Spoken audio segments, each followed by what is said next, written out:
안녕하세요, 치과 아저씨입니다. 이번 주 암호화폐 시장 흐름은 단기 조정이 나타나는 흐름이었습니다. 중요한 신고가 위치에서 힘을 내주지 못해서 조금 아쉬운 모습이었는데요.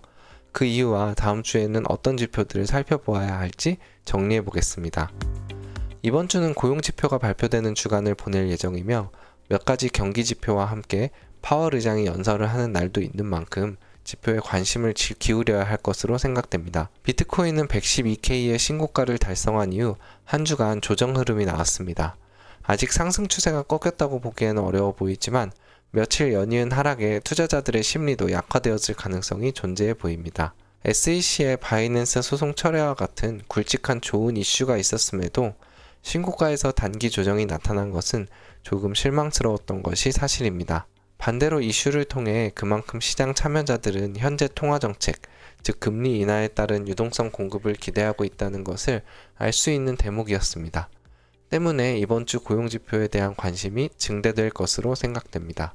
고용지표는 통상 같은 주에 한꺼번에 발표되는 경우가 많습니다. 주 초에 발표되는 노동부 쫄츠 9인 이직 보고서는 보통 발표일 기준 2개월 전의 수치를 발표하기에 다른 지표보다 조금 더 후행적인 특징을 가집니다. 이후 발표되는 ADP 비농업 고용지수는 고용보고서의 전초전이라고도 불리는데 민간 기업이 발표한 민간 고용지수만을 발표하기에 시장의 영향력은 제한적인 경우가 대부분입니다.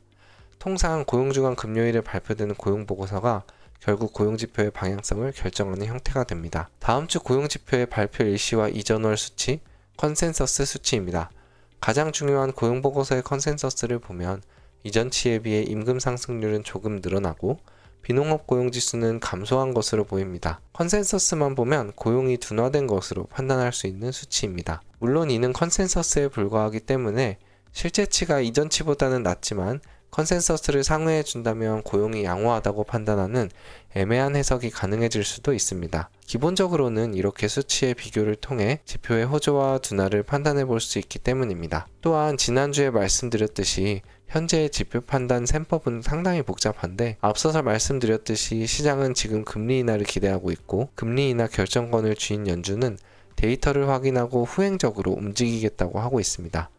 그렇다면 언젠가 나타날 고용 피크아웃의 신호가 시장의 금리 인하 기대감을 드러내며 호재로 작용할지 아니면 침체의 우려를 일으키며 악재로 작용할지 애매해진 상황이기 때문에 섣불리 지표를 가지고 포지션을 설정하기는 어려운 실정입니다. 현재 시장은 9월 첫 금리 인하를 기대하고 있는데 그만큼 기대감이 많이 낮은 상황임을 명심하시길 바라고 이 때문에 실제 금리 인하가 이루어질 시기가 분명해지기 이전에 지표 데이터의 망가짐을 호조로 해석하는 즉 지금과는 지표 해석이 반대로 이루어지는 시기가 올 가능성이 높음을 명심하셔야 합니다. 지표 좋겠다 롱배팅, 지표 나쁘겠다 숏배팅을 하다가는 언젠가 걷잡을 수 없는 손실을 입을 수도 있습니다. 이번 고용주간은 중요해 보이는데요. 수치 자체는 고용 둔화와 피크아웃의 우려를 일으킬 수도 있겠고 수치도 중요하겠지만 이와 더불어 시장의 반응이 어떻게 나타나는지 확인이 필요하기 때문입니다.